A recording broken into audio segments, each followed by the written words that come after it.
परिवर्तन प्रकृति का नियम है। खूबसूरत अवदान है।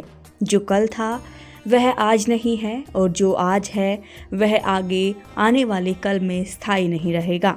प्रकृति भी यह व्यवस्था है। ब्रह्मांड में जो आज है वह कल नहीं रहता और जो कल था वह आज नहीं है। परिवर्तन प्रकृति का अखंड नियम है।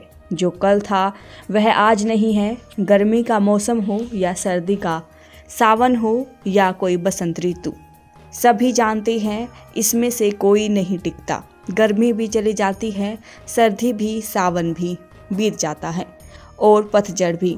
अगर सूर्योदय होता है तो सूर्यास्त भी होता है। कभी मनुष्य ऊपर उठता है तो कभी नीचे गिरता है। इसे प्रकृति की व्यवस्था कह दें या भाग्य की उठापटक, पर ऐसा होता है, हर किसी के जीवन में होता है। फिर ऊपर उठने में कैसा गुमान और नीचे गिरने में किस बात का गम। गम और गुमान व्यक्ति स्वयं उत्पन्न करता है। उठापटक तो जीवन की व्यवस्था है। जो कल तक गुमान कर रहा था वह आज गम में उलझा हुआ है। अगर आप वाकई प्रसन्नता चाहते हैं तो मन को बदलो, मन की दिशा और परिणामों को बदलो। एक व्यक्ति मिठाई की दुकान पर गया और पूछा, तुम्हारे यहाँ सबसे अच्छी मिठाई कौन सी है? हलवाई ने अपनी दुकान की मिठाई को एक दूसरे से अच्छा बताया। उस व्यक्ति ने कहा, मैं यह जानना चाहता हूँ कि सबसे अच्छी कौन सी है। महाशय, मेरी दुकान की मिठाई सबसे अच्छी है, हलवाई ने कहा। जिंदगी भी एक दुकान की तरह है जिसकी हर चीज़ अच्छी है। जो भी जैसा मिल रहा है उसमें कैसी गिला कैसी शिकायत। एक सम्राट को अभिलाषा थी कि वह जीवन के परम सत्य को जाने। इस हेतु बड़े बड़े पंडितों, ऋषियों, मुनियों, ज्ञानियों को बुलाया। वे लोग आते और अलग अलग शास्त्रों की बातें बताकर चले जाते कि अमुक शास्त्र में यह कहा है, फला पुस्तक में यह लिखा है। लेकिन किसी भी बात से सम्राट संतुष्ट नहीं हुए।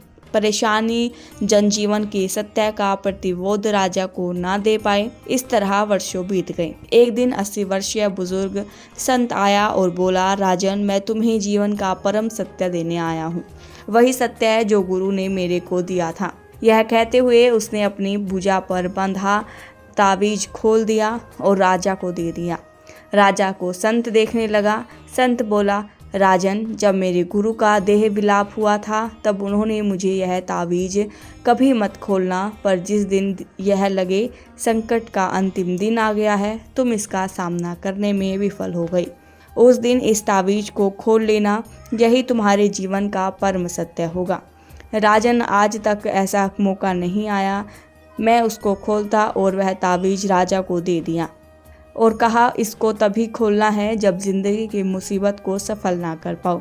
समय बीतता गया। राजा के ऊपर दूसरे देश के राजा ने आक्रमण कर दिया और राजा बुरी तरह हार गया और जंगलों की तरफ भाग गया।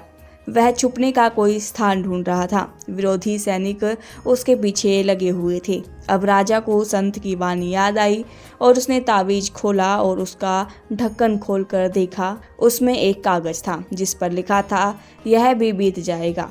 यह जीवन का सत्य है। वह राजा फिर से राजा बना। इसीलिए कहा है, जीना यहाँ मरना यहाँ।